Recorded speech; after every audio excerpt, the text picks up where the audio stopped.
আমি সশ্রদ্ধ চিত্তে শপথ করিতেছি যে আমি আইন অনুযায়ী সরকারের মন্ত্রীর পদের কর্তব্য বিশ্বস্ততার সহিত পালন করিব।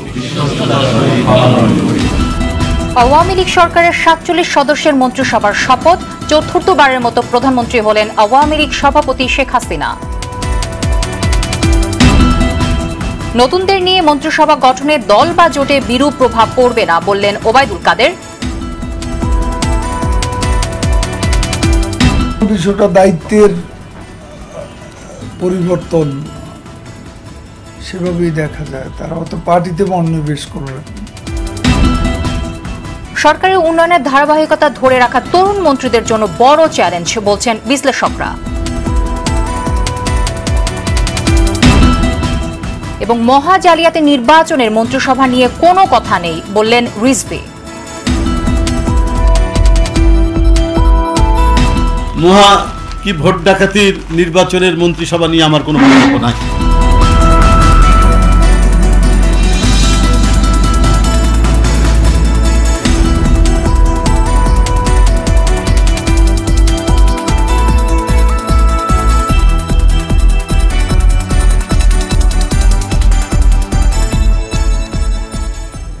আসসালামু আলাইকুম, স্বাগত জানাচ্ছি RTVর সন্ধ্যার সংবাদে। শুনছিলেন মার্কেন্টাইল ব্যাংক সংবাদ শিরোনাম। গোটা সংবাদ জুড়ে আমরা দুজন থাকছি, আমি তানজিয়া জুথি এবং আমি ফারজানা তানি।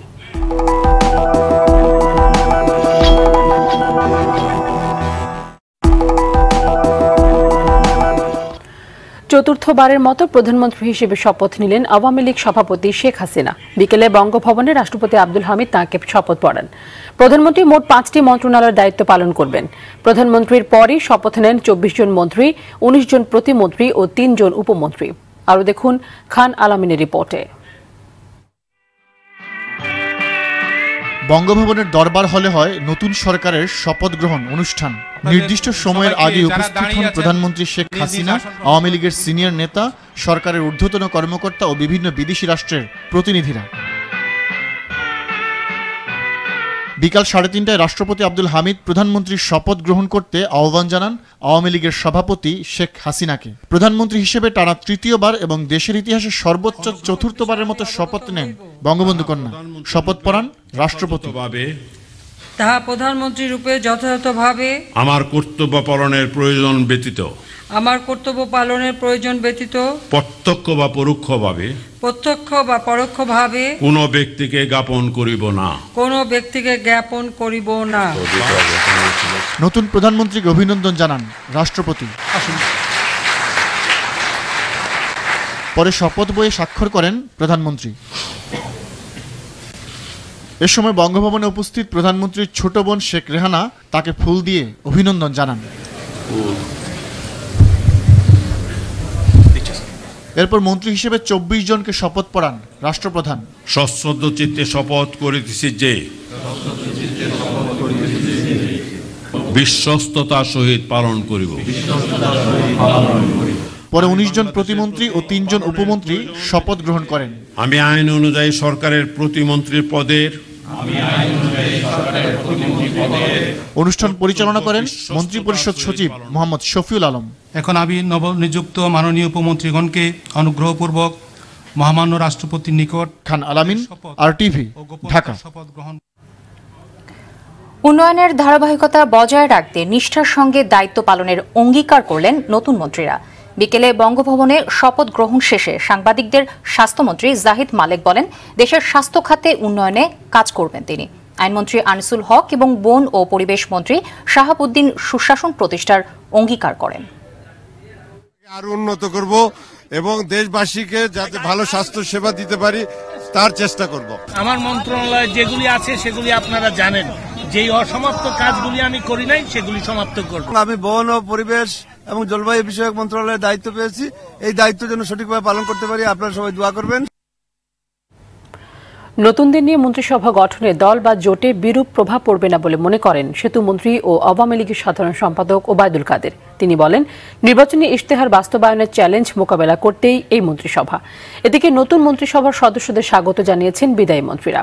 শরীয়ত খানের রিপোর্টে দেখুন বিস্তারিত। সোমবার সচিবালয়ে ছিল বিদায়ের সুর। গত মন্ত্রিসভার সদস্যরা ব্যস্ত দিন পার করেন কর্মকর্তা কর্মচারীদের সাথে বিদায়ী সাক্ষাতে।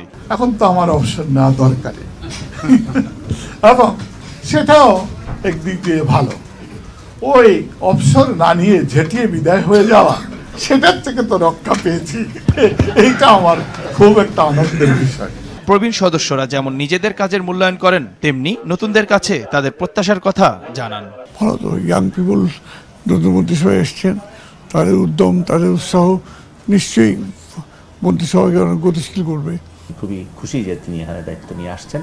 আমি এখনো যেহেতু মন্ত্রী, তাই আমি তাকে স্বাগত জানাচ্ছি। বাংলাদেশের ভবিষ্যৎ নিয়েও আমি কোনো উদ্বিগ্ন না, যত কিছুই আসুক না কেন এখানে আগাছা টেকে না। অন্য কোন দলের কেউ এবার মন্ত্রী হয়নি, এটা একটা নূতন একটা অবস্থা এবং আমরা মনে করি যে এই পার্লামেন্ট প্রাণবন্ত হবে, কার্যকর হবে এবং প্রধানমন্ত্রীর গতিশীল নেতৃত্বে বাংলাদেশ উন্নয়নের চরম শিখরে আরোহণ করবে। সেতুমন্ত্রী ও আওয়ামী লীগের সাধারণ সম্পাদক ওবায়দুল কাদের বলেন, প্রবীণদের বাদ পড়ার কারণ বিতর্কিত কর্মকাণ্ড নয়, তারা এখন সাংগঠনিক গুরুদায়িত্ব পালন করবেন। দায়িত্বের পরিবর্তন সেভাবেই দেখা যায়, তারা হয়তো পার্টিতে মনোনিবেশ করবেন। সরকারের মধ্যে দল যখন হারিয়ে যায় তখন আসলে দলের অস্তিত্ব খুঁজে পাওয়া কঠিন। ইশতেহারের প্রতিশ্রুতি বাস্তবায়নের উপযোগী করে মন্ত্রিসভাটাও তিনি নতুন করে গঠন করেছেন। ভবিষ্যতে মন্ত্রিসভা আরো বড় হওয়ারও ইঙ্গিত দেন সেতুমন্ত্রী। এগুলো তো হবে 5 বছর, অনেক সময়, কাজে কখন কে আসবে, কখন কে যাবে, আর এখন যারা আছেন তারাই পার্মানেন্ট, এটা তো মনে করার কোনো কারণ নেই। শরীয়ত খান, RTV, ঢাকা। পুরনো অভিজ্ঞদের বাদ দিয়ে এক ঝাঁক নতুন মুখ নিয়ে গঠন করা মন্ত্রিসভাকে চ্যালেঞ্জই বলছেন রাজনৈতিক বিশ্লেষকরা। তাদের মতে সরকারের উন্নয়নের ধারাবাহিকতা ধরে রাখা তরুণ মন্ত্রীদের জন্য হবে বড় চ্যালেঞ্জ। পাশাপাশি আনকোড়া মন্ত্রী প্রতিমন্ত্রীরা ঝানু আমলাদের কিভাবে সামলাবেন আছে সে প্রশ্ন। নতুন মন্ত্রিসভা নিয়ে RTVকে দেওয়া সাক্ষাৎকারে এসব বলেন তারা। আরও থাকছে মুক্তা মাহমুদের রিপোর্টে। 5 থেকে 10 বছরের অভিজ্ঞতা নিয়েও একাদশ জাতীয় সংসদের মন্ত্রিপরিষদে ঠাঁই না হওয়া 47 সদস্যের 32 জনই নতুন। তবে এই নতুনেই সম্ভাবনা দেখছেন রাজনীতি নিয়ে কাজ করেন এমন বিশ্লেষকরা। সুশাসনের জন্য নাগরিক সুজনের সম্পাদক বদিউল আলম মজুমদার ও ইতিহাসবিদ সৈয়দ আনোয়ার হোসেন মনে করেন, সুশাসন, আর্থিক খাতে শৃঙ্খলা, উন্নয়নের ধারাবাহিকতা, শিক্ষা খাতের অনিয়ম দূরসহ নির্বাচনী ইশতেহার বাস্তবায়নে নতুন মন্ত্রীরা আন্তরিক হবেন। এই মন্ত্রিসভার মাধ্যমে নূতন রক্ত সঞ্চালন হলো সরকারের মধ্যে এবং নতুন আইডিয়া, নতুন চিন্তা ভাবনা, নতুন সমাধানের কথা তারা চিন্তা করতে পারে। আমি মনে করি যে এটা নির্ভর করবে তাদের আন্তরিকতা, তাদের সততা, এগুলোর উপর নির্ভর করবে। নতুন যারা হয়েছেন তাদের অনেকেরই মন্ত্রিত্ব করবার অভিজ্ঞতা নেই, এসেছেন, তারা অভিজ্ঞ হয়ে উঠবেন সময়ের ব্যবধানে। সেক্ষেত্রে আমলাতন্ত্রের প্রভাবটা বেশি হয়ে যেতে পারে মন্ত্রীদের উপরে, নতুন মন্ত্রীদের উপরে। সেদিকে নজর রাখতে হবে। তবে পুরনো মন্ত্রিসভার অভিজ্ঞ ও সফলদের বাদ দেয়া এবং মহাজোটের শরিক দলগুলোকে মন্ত্রিসভায় ঠাঁই না দেওয়ার সিদ্ধান্তকে সমালোচনা করলেন ঢাকা বিশ্ববিদ্যালয়ের এই শিক্ষক। বাম বা শরিক দল থেকে কাউকে রাখেননি, মনে হয় কোনো চিন্তা ভাবনা আছে যে ভবিষ্যতে যখন সংসদীয় কমিটি হবে তাদের প্রধান করা হবে বা সদস্য করা হবে। তারপরও দেশের সার্বিক উন্নয়ন ও মানুষের প্রত্যাশা পূরণে নতুন মন্ত্রীরা যথাযথ ভূমিকা রাখবেন, এমনই প্রত্যাশা তাদের। মুক্তা মাহমুদ, RTV, ঢাকা। নতুন মন্ত্রিসভাকে মহা জালিয়াতির নির্বাচনের মন্ত্রিসভা হিসেবে উল্লেখ করেছেন বিএনপির সিনিয়র যুগ্ম মহাসচিব রুহুল কবির রিজভী। তবে এ নিয়ে কোনো মন্তব্য করতে রাজি হননি তিনি। দুপুরে নয়াপল্টন দলীয় কার্যালয়ের সংবাদ সম্মেলনে সংসদ সদস্যদের শপথ সংবিধান লঙ্ঘন বলে মন্তব্য করেন তিনি। এ সময় 15 দিন পার হয়ে গেলেও খালেদা জিয়ার সাথে পরিবারের কাউকে দেখা করতে দেয়া হচ্ছে না বলে অভিযোগ করেন রিজভী।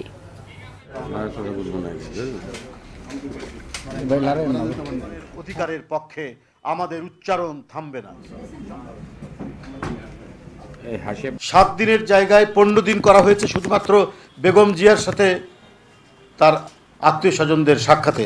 এখন 15 দিন অতিবাহিত হলেও দেখা করতে দেওয়া হচ্ছে না। মুহা কি ভোট ডাকাতির নির্বাচনের মন্ত্রিসভা নিয়ে আমার কোনো মন্তব্য নাই। কুমিল্লা 9 আসনের সংসদ সদস্য মোহাম্মদ তাজুল ইসলাম মন্ত্রিসভায় স্থান পাওয়ায় উৎসবে মেতেছেন লাকসাম মনোহরগঞ্জবাসী। গতকাল ঘোষণা শোনার পরই মিষ্টি বিতরণ করেন নেতাকর্মীরা। স্বাধীনতার 48 বছর পর একজন মন্ত্রী পাওয়ায় আনন্দের কমতি নেই কারো মধ্যে। বিকেলে বঙ্গভবনে স্থানীয় সরকার, পল্লী উন্নয়ন ও সমবায় মন্ত্রী হিসেবে শপথ নেন তাজুল ইসলাম। একই অবস্থা মেহেরপুরেও। জনপ্রশাসন মন্ত্রণালয়ের প্রতিমন্ত্রী হিসেবে শপথ নেন মেহেরপুর 1 আসনের সংসদ সদস্য ফরহাদ হোসেন। এ নিয়ে সাধারণ মানুষের মধ্যে চলছে আনন্দের বন্যা। এদিকে দিনাজপুর 2 আসনের সংসদ সদস্য আওয়ামী লীগের সাংগঠনিক সম্পাদক খালিদ মাহমুদ চৌধুরীকে নৌপরিবহন প্রতিমন্ত্রী নিয়োগ দেয় বিরল উপজেলায় আনন্দ মিছিল করেন আওয়ামী লীগের নেতাকর্মীরা। দীর্ঘ 35 বছর জাতীয় পার্টির দখলে থাকা কুড়িগ্রাম 1 আসনে এবার জয় পেয়েছে আওয়ামী লীগ। নির্বাচিত হয়েছেন আওয়ামী লীগ নেতা আসলাম হোসেন সওদাগর। সরকার দলীয় প্রার্থী নির্বাচিত হওয়ায় সামনে সুদিনের আশা দারিদ্র্য পীড়িত অঞ্চলের মানুষগুলোর। কুড়িগ্রাম উত্তর প্রতিনিধি আব্দুল কুদ্দুস চঞ্চলের সহায়তায় সুরাইয়া মনির রিপোর্ট। নাগেশ্বরী ও ভুরুঙ্গামারী উপজেলা নিয়ে গঠিত কুড়িগ্রাম 1 আসন 35 বছর ধরে জাতীয় পার্টির দখলে ছিল আসনটি। এবার সেখানে সাংসদ হলেন আওয়ামী লীগের আসলাম হোসেন সওদাগর। বন্যা, নদী ভাঙন আর খরা 3টি দুর্যোগেই ভোগায় এ এলাকার দরিদ্র মানুষদের। এখনো দরিদ্র সীমার নিচে বাস করেন এলাকার 70% মানুষ। এই অবস্থায় নতুন সাংসদের কাছে প্রধান চাওয়া দারিদ্র্য বিমোচন আর উন্নয়ন। নদী শাসন এবং যোগাযোগ ব্যবস্থার উন্নতি, বেকার সমস্যা সমাধান, হতদরিদ্র মানুষের যাতে উন্নয়ন ঘটে। আগামী 5 বছরে যেন বাংলাদেশের কর্মসংস্থান বৃদ্ধি করা হয়। নির্বাচিত সংসদ সদস্য সরকার দলের হওয়ায় কাঙ্ক্ষিত উন্নয়ন সম্ভব বলে মনে করেন স্থানীয় বিশিষ্টজনেরা। আমরা আশা করব যে আমরা জনগণের আকাঙ্ক্ষিত উন্নয়ন এই এলাকায় ঘটাইতে পারবো। প্রয়োজন শিক্ষার উন্নয়ন ঘটানো, যোগাযোগের ব্যাপক উন্নয়ন ঘটানো, বিশেষ করে চরাঞ্চলের যে মানুষ তাদের দুর্বিষহ জীবনযাপন। জনগণের কাঙ্ক্ষিত উন্নয়নে অগ্রাধিকার ভিত্তিতে পরিকল্পনা নেওয়া হচ্ছে বলে জানালেন নবনির্বাচিত সংসদ সদস্য। নাগেশ্বরী অঞ্চলে আমাদের আরেকটি দুধকম সেতু দরকার। এটি হবে আমার প্রথম টার্গেট, যখন একটি দুধকম সেতু করা এবং সেই সাথে আমাদের রাস্তাঘাট থেকে শুরু করে নদী ভাঙন রোধকল্প থেকে শুরু করে সমস্ত কিছু আমরা ইনশাল্লাহ করতে পারবো। দরিদ্র মানুষের ভাগ্য পরিবর্তনে নতুন সাংসদ আন্তরিক হবেন এমনটাই প্রত্যাশা ভুরুঙ্গামারী ও নাগেশ্বরী জনগণের। সুরাইয়া মুন্নি, RTV। কুমিল্লায় খালেদা জিয়ার বিরুদ্ধে বাসে আগুন দিয়ে 8 জন হত্যা মামলার চার্জ গঠন ও জামিন আবেদনের পরবর্তী শুনানি আগামী 16 জানুয়ারি হবে। দুপুরে কুমিল্লার অতিরিক্ত জেলা ও দায়রা জজ প্রথম আদালতের বিচারক হাবিবুর রহমান এ আদেশ দেন। কুমিল্লা আদালতের রাষ্ট্রপক্ষের কৌঁসুলি মোহাম্মদ মুস্তাফিজুর রহমান জানান, কুমিল্লা জেলা ও দায়রা জজের অবসরের কারণে পদটি শূন্য থাকায় আগামী 16 জানুয়ারি শুনানির দিন নির্ধারণ করা হয়।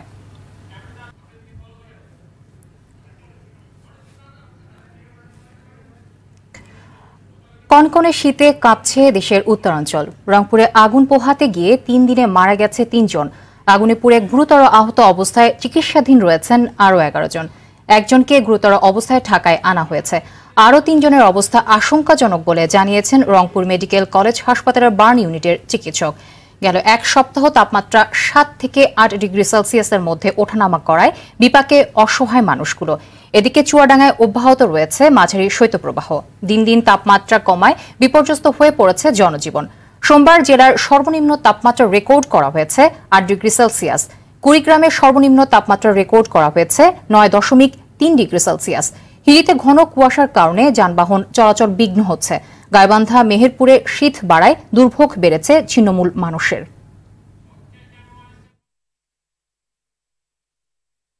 শরীফ ফেলানী হত্যার 8 বছরের বিচার না পেয়ে হতাশ তার পরিবার। সুষ্ঠু বিচার নিশ্চিত না হওয়ায় ক্ষোভ জানিয়েছেন তারা। 2011 সালের 7 জানুয়ারি ভোরে কুড়িগ্রামের ফুলবাড়ির অনন্তপুর সীমান্তে বিএসএফ এর গুলিতে নির্মমভাবে মৃত্যু হয় ফেলানীর। নিথর দেহ কাঁটা তারে ঝুলে থাকে প্রায় 4.5 ঘণ্টা। এই ঘটনায় বিশ্বব্যাপী তোলপাড় হলেও 2013 সালে 13 আগস্ট ভারতের কোচবিহারে বিএসএফ এর বিশেষ আদালতে হত্যা মামলার বিচার শুরু হয়। সাক্ষ্য দেন ফেলানীর বাবা নুর ইসলাম ও মামা হানিফ। ওই বছরের 6 সেপ্টেম্বর আসামি অমিয় ঘোষকে খালাস দেয় আদালত। রায় প্রত্যাখ্যান করে পুনরায় বিচার হলেও খালাস পায় অমিয় ঘোষ। এরপর দেশটির সুপ্রিম কোর্টে রিট পিটিশন হলে বারবার পিছিয়ে যায় শুনানির তারিখ।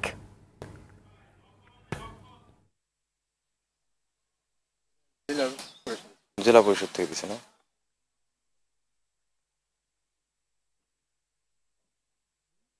আমার ফালানিরে যেরকম কাটাতারে ঝুলে মারছে ওরকম বিএসসিবের যেন ওইরকমই শাস্তি হয়, আমি এইটাই সরকারের কাছে আশা করি যা আমার বিচারটা যেন সে তাড়াতাড়ি করে। অনেকবার আমি কান্দাকাটি করে বলতেছি যে সরকারের কাছে যে ফেলানি বিচারটা পাবো, কিন্তু উনারা গুরুত্ব দিয়ে আমার বিচারটা করে দিতেছে না। ঝিনাইদহের কালীগঞ্জে স্বামী নির্যাতনে শিউলি খাতুন নামে এক গৃহবধূর মৃত্যু হয়েছে। উপজেলার বড়ডাউটি গ্রামে এই ঘটনা ঘটে। অভিযুক্ত স্বামী আনিসুর এই ঘটনার পর থেকে পলাতক রয়েছে। পুলিশ জানায় স্বামী আনিসুর যৌতুকের দাবিতে স্ত্রী শিউলি খাতুনকে প্রায়ই শারীরিকভাবে নির্যাতন করত। গেল ৩ জানুয়ারি বেদম মারপিট করলে শিউলির মৃত্যু হয়। চট্টগ্রামের পাহাড়তলিতে গণপিটুনিতে মহিউদ্দিন সোহেল নামে একজনের মৃত্যু হয়েছে। সকালে পাহাড়তলি এলাকায় চাঁদাবাজি করতে গেলে স্থানীয়দের বেদম মারপিটে তার মৃত্যু হয়। সাতক্ষীরার শ্যামনগরে বিদ্যুতের তারে জড়িয়ে ইচ্ছা মোড়ল নামে এক ব্যক্তির মৃত্যু হয়েছে। সাভারের আশুলিয়ায় থেমে থাকা যাত্রীবাহী লোকাল বাসের ভেতর থেকে দুঃখিনী বেগম নামে এক নারী মরদেহ উদ্ধার করেছে পুলিশ।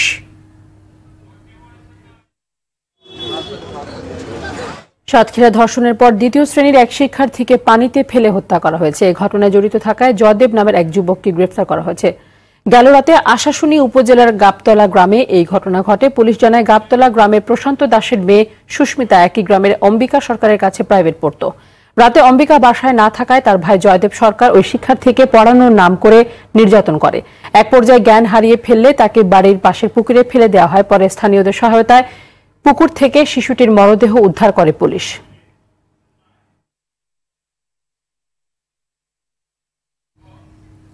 নোয়াখালীর সুবর্ণচরে গণধর্ষণের শিকার গৃহবধূর খোঁজখবর নিয়েছেন চট্টগ্রাম বিভাগীয় কমিশনার মোহাম্মদ আব্দুল মান্নান। দুপুরে নোয়াখালী জেনারেল হাসপাতালে চিকিৎসাধীন ওই গৃহবধূকে দেখতে যান তিনি। চিকিৎসার খোঁজখবর নেওয়ার পাশাপাশি ন্যায্য বিচার নিশ্চিতের আশ্বাস দেন আব্দুল মান্নান। পরে গণমাধ্যমে ঘটনার প্রকৃত তথ্য উপস্থাপনে সাংবাদিকদের আহ্বান জানান বিভাগীয় কমিশনার। গেল ৩০ ডিসেম্বর রাতে গণধর্ষণের শিকার হন ওই গৃহবধূ। এ ঘটনায় এখনও পর্যন্ত ৮ জনকে গ্রেপ্তার করেছে পুলিশ। হোসেন্দি ইকোনমিক জোনকে প্রাক যোগ্যতাপত্র দিয়েছে বাংলাদেশ অর্থনৈতিক অঞ্চল কর্তৃপক্ষ বেজা। বিকেলে বেজা সম্মেলন কক্ষে সিটি ইকোনমিক জোনের চেয়ারম্যান ফজলুর রহমানের হাতে হোসেন্দি ইকোনমিক জোনের প্রাক যোগ্যতাপত্র তুলে দেন বেজার নির্বাহী চেয়ারম্যান পবন চৌধুরী। এই ইকোনমিক জোনে cement, salt and chemicals, ship building এবং সিরামিক পণ্য খাতে বিনিয়োগের পরিকল্পনা রয়েছে বলে জানান উদ্যোক্তারা। মুন্সিগঞ্জের গজারিয়ায় ১০৮ একর জমির ওপর হোসেন্দি ইকোনমিক জোন গড়ে তোলা হবে বলে জানান বক্তারা।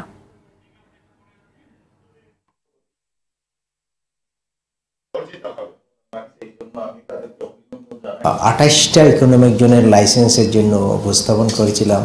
সেখান থেকে খুব সম্ভব মাত্র 8টা অনুমতি দিয়েছিলেন এবং এই 8টার মধ্যে এই ইকোনমিক জোনটা ছিল হোসেন্দি ইকোনমিক জোন। আমরা আশা করি এই ইকোনমিক জোনটাও তাদের প্রথম ইকোনমিক জোনে যেভাবে শিল্পায়ন হচ্ছে সেভাবে সফলতার সাথে শিল্পায়ন হবে। যে পার্টিকুলার কোনো চিন্তার উপরে যদি থাকি সীমাবদ্ধ ওইখান থেকে যাবে। টেকনোলজি ডে বাই ডে আপনার বাইরের থেকে আসতেছে, লোকজন আসতেছে, কথা বলতেছে, যাদের কাছে ভালো লাগবে তাদের কাছে আগে যাব। যমুনা ব্যাংকের ২০১৯ সালের বার্ষিক ব্যবসা সম্মেলন অনুষ্ঠিত হয়েছে। রাজধানীর হোটেল লা মেরিডিয়ানে এ উপলক্ষে অনুষ্ঠানের আয়োজন করা হয়। এই সময় ব্যাংকের chairman engineer AKM Mosharraf Hossain প্রধান অতিথি হিসেবে উপস্থিত থেকে সম্মেলন উদ্বোধন করেন। এছাড়াও যমুনা ব্যাংক ফাউন্ডেশনের চেয়ারম্যান আলহাজ নূর মোহাম্মদ ও ব্যাংকের পরিচালক কানতোষ মজুমদার, ব্যবস্থাপনা পরিচালক ও সিইও শফিকুল আলম সহ ব্যাংকের কর্মকর্তা কর্মচারীরা এ সময় উপস্থিত ছিলেন।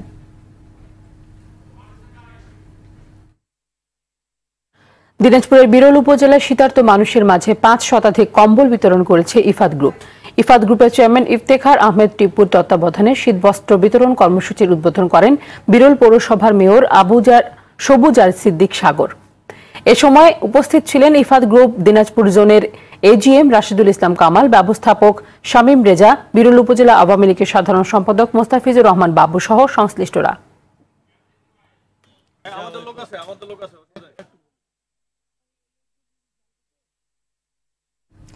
চীনের ইউনান প্রদেশের ব্যস্ত ও জনবহুল শহর কুনমিং ৮,১০০ বর্গমাইল আয়তনের শহরে প্রায় ৭০ লাখ মানুষ বাস করলেও পরিষ্কার পরিচ্ছন্নতা ও সুন্দর ট্রাফিক সিস্টেমে বিশ্বে উদাহরণ সৃষ্টি করেছে। কুনমিং এর ট্রাফিক সিস্টেম নিয়ে রিপোর্ট করেছেন আমাদের সহকর্মী আতিকা রহমান। কুনমিং শহরের ইতিহাস প্রায় ২৫০০ বছরের, তবে আধুনিক কুনমিং এর বয়স ৩০ থেকে ৩৫ বছর। ভৌগোলিক কারণে ব্যবসা বাণিজ্য ও সরকারি গুরুত্বপূর্ণ দপ্তরের কেন্দ্র কুনমিং। চীনের অন্যান্য শহরের তুলনায় জনবহুল হলেও নগর সরকারের যুগোপযোগী পরিকল্পনার ফলে কোথাও কোনো ছন্দপতন নেই। সকাল থেকে রাত অবধি ছুটছে হাজার হাজার গাড়ি, বাস, ট্রেন। নাগরিকরাও সততার সঙ্গে আইন মেনে চলেন। কুনমিং শহর অনেক পুরনো শহর, জনসংখ্যার তুলনায় রাস্তা অনেক কম। এ কারণে সরকার এতগুলো ফ্লাইওভার তৈরি করেছে। এতে আমাদের যানজট অনেকটা কম হয়। ওভারব্রিজগুলোতে আমাদের অনেক হেল্প হয়। আমরা নিজের এলাকা পরিষ্কার রাখার চেষ্টা করি। আমি মনে করি নিজের বাড়ি সহ শহরের বিভিন্ন জায়গা নোংরা না করলে পরিষ্কার করার ঝামেলাটা আর থাকে না। অনেক পয়েন্টে ট্রাফিক পুলিশ নেই, তবু সবাই সিগন্যাল মেনে চলছে। নেই যত্রতত্র পার্কিং, জরুরি প্রয়োজন ছাড়া হর্ন বাজে না। আইন অমান্য বা সড়ক দুর্ঘটনায় বড় জরিমানা হওয়ায় চালকরাও সতর্ক। আমাদের গাড়ি চালাতে হয় অনেক সাবধানে। ওভারটেকিং ও অকারণে হর্ন বাজালে জরিমানা দিতে হয়। ট্রাফিক আইন অমান্য করলে অনেক টাকা দিতে হয়। ট্রাফিক পুলিশ না থাকলেও ভুল পথে গাড়ি চালানো বা পথচারীদের সমস্যা করলে কিংবা কোনো অন্যায় করলে সিসি ক্যামেরায় ফুটেজ দেখে তা শনাক্ত করে পুলিশ জরিমানা নেয়। শহরকে পরিবেশ বান্ধব রাখতে কুনমিংয়ে জনপ্রিয় যান, সাইকেল ও স্কুটি। প্রতিটি রাস্তায় এগুলোর জন্য আলাদা লেন আছে। নামমাত্র মূল্যে সাইকেল ভাড়াও মেলে। সাইকেল এবং স্কুটি চালাতে আমরা অনেক পছন্দ করি। পায়ে হাঁটতেও বেশ ভালো লাগে। আমাদের শহরে অনেক মানুষ, অনেক গাড়ি, তারপরও নিয়ম মেনে চলার কারণে সমস্যা খুব কম হয়। যানজট কমাতে পুরো শহর জুড়ে অসংখ্য ফ্লাইওভার।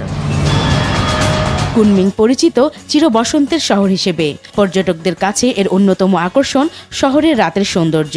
সরকারের সময়োপযোগী পরিকল্পনা এবং সিটি কর্পোরেশন সহ ট্রাফিক সংশ্লিষ্ট বিভাগের সমন্বয় ও নাগরিক সচেতনতার মাধ্যমে বাংলাদেশেও এমন সুন্দর পরিবেশ তৈরি করা সম্ভব। আতিকা রহমান, RTV, কুনমিং, চীন। বিপিএলের তৃতীয় দিনে নিজেদের দ্বিতীয় ম্যাচে কাল খুলনা টাইটান্সের মুখোমুখি হবে ঢাকা ডায়নামাইটস। খেলা শুরু হবে দুপুর 12:30টায়। এদিকে টানা তৃতীয় ম্যাচে কুমিল্লা ভিক্টোরিয়ান্সের বিপক্ষে লড়বে ডিফেন্ডিং চ্যাম্পিয়ন রংপুর রাইডার্স। খেলা শুরু সন্ধ্যা 5:20। খেলাগুলো হবে মিরপুর শেরে বাংলা জাতীয় স্টেডিয়ামে। দেখুন অরণ্য গফুরের রিপোর্ট। দাপুটে শুরুর পর ফুরফুরে মেজাজে সাকিব আল হাসানের ঢাকা ডায়নামাইটস। 2 দিন বিরতি পাওয়ায় প্রস্তুতির ঘাটতিও পুষিয়ে নিয়েছে টুর্নামেন্টের সর্বোচ্চ 3বারের চ্যাম্পিয়নরা। প্রথম দিনে যোগ্যতার স্বাক্ষর রেখেছেন আফগান ব্যাটসম্যান হজরতুল্লাহ জাজাই। তবে অপেক্ষায় ক্যারিবীয় হিটার কাইরন পোলার্ড। জয়ের ছন্দ ধরে রাখতে প্রত্যয়ী প্রথম ম্যাচে ভালো করা শুভাগত হোম। আমাদের প্রিপারেশন ভালো, সবাই খুব ভালো শেপে। ফার্স্ট ম্যাচ আমরা খুব ভালো উইন করেছি, তো সেই কনফিডেন্সে সেকেন্ড ম্যাচটা খেলতে নামবো। তো আশা করি সেকেন্ড ম্যাচটাও ভালো হবে। এদিকে হার দিয়ে টুর্নামেন্ট শুরু করেছে মাহমুদুল্লাহর খুলনা টাইটান্স। ঢাকার মুখোমুখি হবার আগে বিশ্রামে পুরো স্কোয়াড। ঘুরে দাঁড়াতে দেশি খেলোয়াড়দের পারফরমেন্সের অপেক্ষায় টাইটান্সরা। প্রথম ম্যাচে হারলেও দ্বিতীয় ম্যাচে জয় তুলে নিয়েছে মাশরাফির রংপুর রাইডার্স। টানা তৃতীয় ম্যাচে নামার আগে তাই খেলোয়াড়দের অনুশীলন মওকুফ করেছেন কোচ টম মুডি। তবে ক্রিস গেইল সহ নিজেদের ঝালাই করতে কয়েকজন হাজির অনুশীলনে। ছাড়পত্র সমস্যা কাটায় এই ম্যাচে ব্যাট হাতে নামবেন ক্যারিবীয় হার্ড হিটার। অগ্রযাত্রা অব্যাহত রাখার আশা মেহেদি মারুফের। লাস্ট ম্যাচ আমরা জিতাতে আমরা সবাই এখন ফুরফুরে মেজাজে আছি। আমাদের সবার কনফিডেন্স এখন ভালো।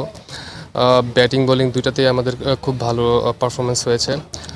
এখন শুধু ওদের দুর্বলতা এবং ভালো জায়গাগুলো নিয়ে আমরা রিয়েলাইজ করব এবং ওদেরকে একটা ম্যাচ আমরা আগাবো।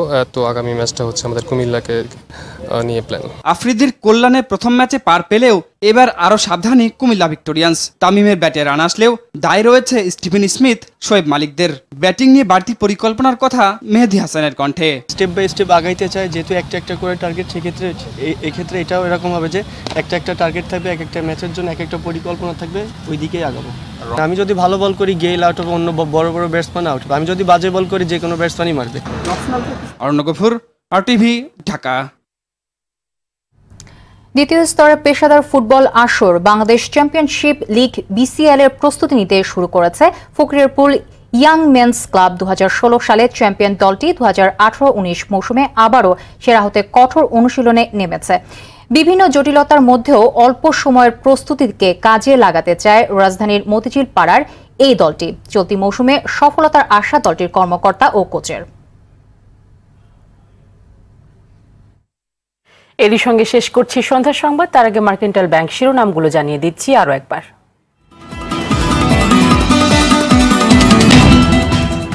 আওয়ামী লীগ সরকারের ৪৭ সদস্যের মন্ত্রিসভার শপথ। চতুর্থবারের মতো প্রধানমন্ত্রী হলেন আওয়ামী লীগ সভাপতি শেখ হাসিনা। নতুনদের নিয়ে মন্ত্রিসভা গঠনে দল বা জোটে বিরূপ প্রভাব পড়বে না বললেন ওবায়দুল কাদের।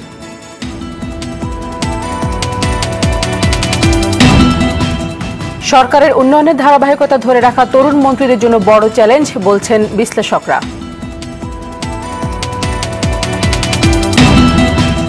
এবং মহাজালিয়াতি নির্বাচনে মন্ত্রিসভা নিয়ে কোনো কথা নেই বললেন রিজভী।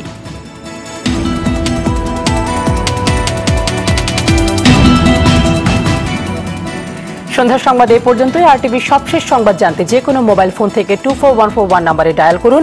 আর মোবাইল ফোনের সংবাদ দেখতে অ্যাপ স্টোর, গুগল প্লে বা উইন্ডো স্টোর থেকে ডাউনলোড করুন আরটিভি অ্যাপস। এছাড়াও তাৎক্ষণিক বিনোদন সংবাদ জানতে বিশ্বের যে কোনো প্রান্ত থেকে ভিজিট করুন rtvonline.com এবং youtube.com/rtvnews। এতক্ষণ সঙ্গে থাকার জন্য ধন্যবাদ সবাইকে। ধন্যবাদ।